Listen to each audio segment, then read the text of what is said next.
اگر نفر دوز آسن کنس تل ونان کت بوزن نا یتھے پٲٹھۍ چھُ مےٚ کنس تل کت ونان خدائے.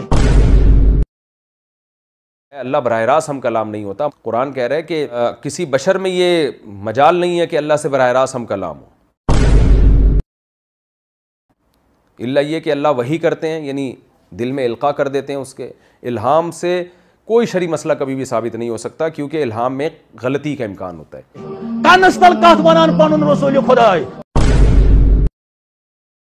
تمو وون مےٚ أسۍ چھِ آز زیادٕ خۄش.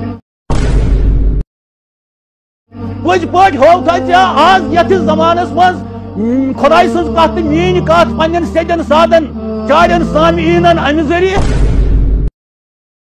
There are several hadith of the Lord Prophet Muhammad sallallahu alaihi wasallam that playing musical instrument or listening to musical instrument is not permitted. The only instrument that the Prophet did permit in weddings or on each festival is the duff. مےٚ چھُ پنُن رحمتن للعالمیٖن ونان ہے ژٕ کیازِ پریشان دوٚپُن آے گٔنیا چٲڑۍ گٔنیا بہٕ چھُس تیوٗت خۄش وِسان اوترٕ پٮ۪ٹھٕ چانٮ۪ن یِمن حرکاتن.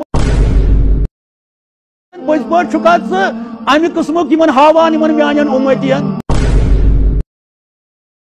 پتہٕ گوٚو وۄنۍ خدا چھُ ٲسۍتھٕے سُہ دپان سُہ چھُ ملکن منٛز وٕنکیٚس ڈُنڈوٗرٕ دِوان.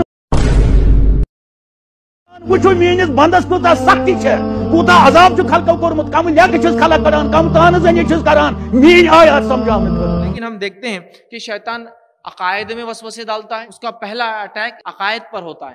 ایمان والو شیطان کے راستے پہ نہ چلو. کیوں نہ چلو؟ انہو لکم عدو مبین، کیونکہ یہ تمہارا کھلا دشمن ہے.